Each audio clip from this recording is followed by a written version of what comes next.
వేదిక మీద ఉన్న పెద్దలు మన రెవెన్యూ హౌసింగ్ మంత్రివర్యులు పొంగులేటి శ్రీనివాస్ రెడ్డి గారికి, అదేవిధంగా తిరుపతి రెడ్డి గారికి, మరి తోటి శాసనసభ్యులు శ్రీహరి గారికి, రామ్మోహన్ రెడ్డి గారికి, అదేవిధంగా సీతా దయాకర్ రెడ్డి గారికి, మన డిసిసి అధ్యక్షులు ప్రశాంత్ రెడ్డి గారికి, దాంతోపాటు వేదిక మీదున్న మన జిల్లా కలెక్టర్ గారికి, ఎస్పీ గారికి, మరి జిల్లా అధికారులకి, కాంగ్రెస్ పార్టీ కుటుంబ సభ్యులందరికీ, అదేవిధంగా కాశీపూర్ గ్రామ ప్రజలందరికీ కూడా నమస్కారాలు తెలియజేస్తూ, ఈరోజు ఏదైతే భూభారతి చట్టం మీ అందరికి తెలుసు, ఇప్పుడు పెద్దలు అందరు కూడా మాట్లాడినరు, మళ్ళీ చెప్పను.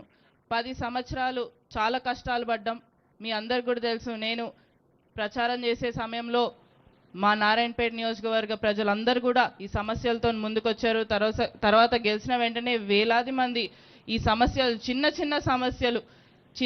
సమస్యలకు కూడా జిల్లా కలెక్టర్ వరకు వెళ్లాల్సిన అవసరం లేకుండా మన రెవెన్యూ మంత్రివర్యులు ఏదైతే తహసీల్దార్ లెవెల్లో, తర్వాత ఆర్డీఓ లెవెల్లో రెవెన్యూ సంస్థని మళ్ళీ ఒకసారి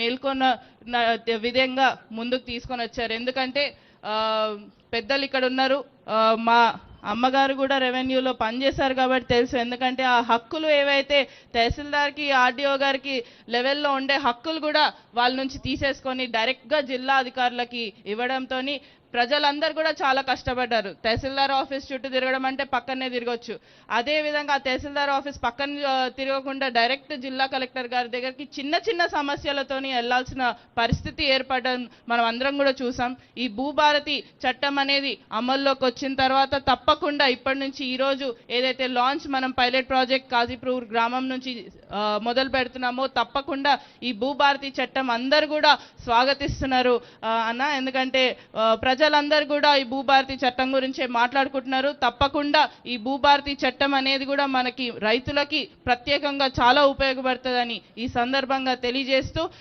మిగతా పెద్దలందరూ కూడా మాట్లాడారు, అందుకని ఎక్కువ సమయం తీసుకోకుండా నాకు ఈ అవకాశం ఇచ్చిన పెద్దలందరికీ కూడా ధన్యవాదాలు తెలుపుకుంటున్నాను. ధన్యవాదాలు మేడం. గౌరవనీయులు వాకిటి శ్రీహరి గారు, శాసనసభ్యులు భక్తల్ గారిని మాట్లాడవలసిందిగా ఆహ్వానిస్తున్నాం.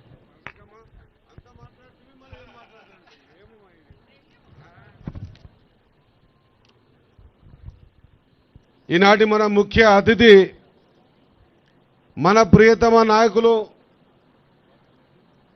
మనందరి హృదయాల్లో